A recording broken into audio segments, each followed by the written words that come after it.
Mesdames et Messieurs les membres du Conseil exécutif, chers collègues, Monsieur le Président de la Commission de l'Union africaine, Monsieur le Vice-président de la Commission de l'Union africaine, Madame la Secrétaire exécutive de la CEA, Mesdames et Messieurs les ambassadeurs représentants permanents, Mesdames et Messieurs les commissaires, Mesdames et Messieurs les représentants des communautés économiques régionales, Mesdames et Messieurs, c'est pour moi un réel plaisir de m'adresser à vous à l'occasion de l'ouverture solennelle de la 32e session du Conseil exécutif en prélude au 30e sommet de la conférence des chefs d'État et de gouvernement de l'Union africaine. Je saisis cette opportunité pour formuler à vous et à vos familles respectives mes vœux les meilleurs de santé, de bonheur et de prospérité. Que l'année 2018 apporte à notre cher continent plus de paix, de sécurité, d'émergence et de développement. Il me plaît également de remercier les autorités éthiopiennes pour leur hospitalité et pour toutes les dispositions prises pour rendre notre séjour de travail à la fois agréable et fructueux. Je voudrais réitérer au nom de son Excellence professeur Alpha Condé, président de la République de Guinée, les remerciements du peuple et du gouvernement de la République de Guinée aux chefs d'État et de gouvernement de l'Union pour la confiance placée en lui de conduire les destinées de notre institution continentale au cours de l'année écoulée. Dans la même veine, permettez-moi d'exprimer ma profonde gratitude et la reconnaissance de mon pays pour le soutien dont j'ai bénéficié de la part de tous les collègues ici présents, du président de la Commission de l'Union africaine et l'ensemble de ses collaborateurs dans la conduite de mon mandat à la tête de notre Conseil.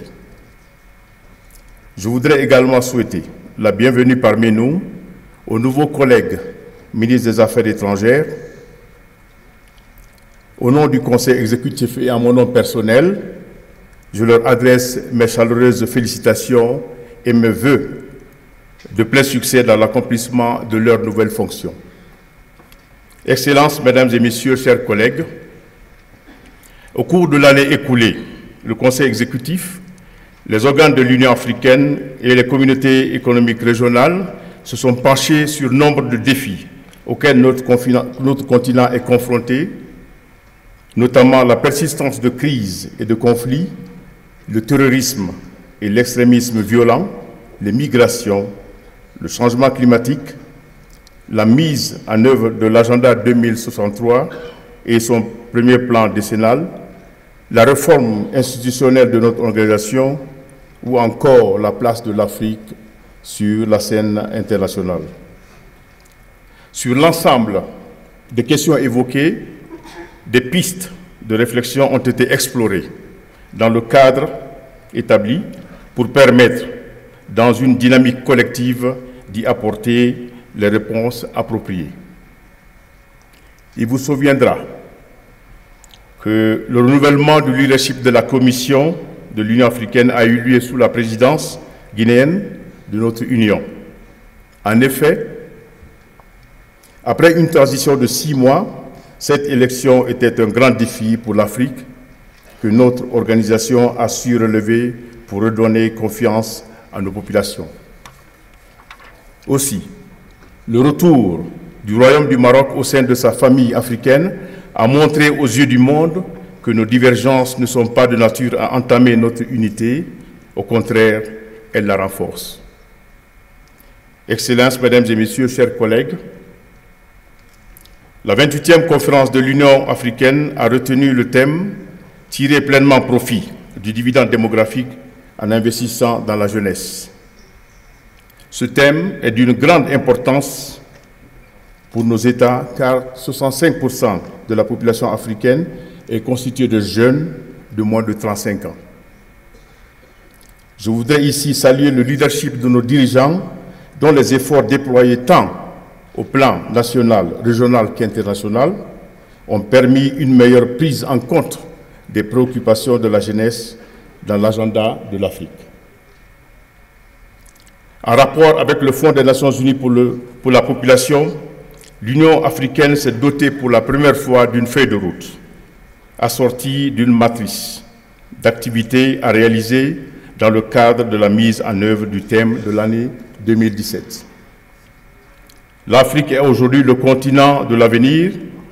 en termes de croissance démographique, pour peu que les conditions soient créées pour l'avènement d'un environnement favorable à la jeunesse, afin de faire de cette couche sociale le véritable vecteur de développement. C'est pourquoi il est impérieux que l'on continue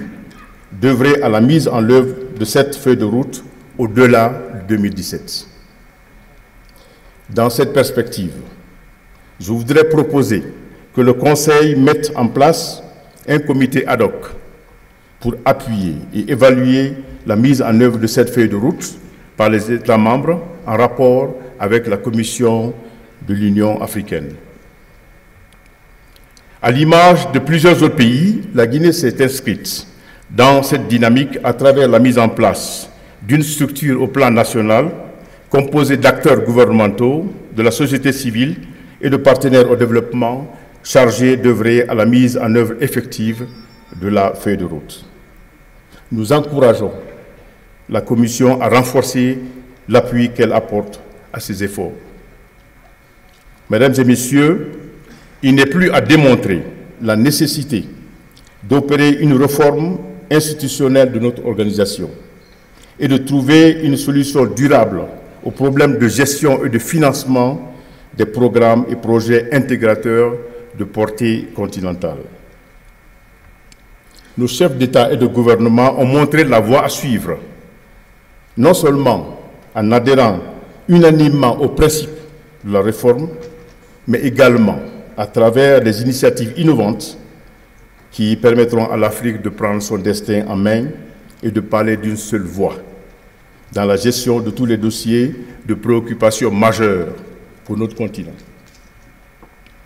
Nous avons l'obligation d'inscrire notre action dans cette dynamique de réforme en vue d'adapter nos structures à notre ambition, à nos impératifs et à nos priorités. Les populations africaines nous observent et nous jugeront principalement sur la base des décisions que nous prendrons et des actions que nous entreprendrons en vue d'améliorer leurs conditions de vie. Je vous remercie.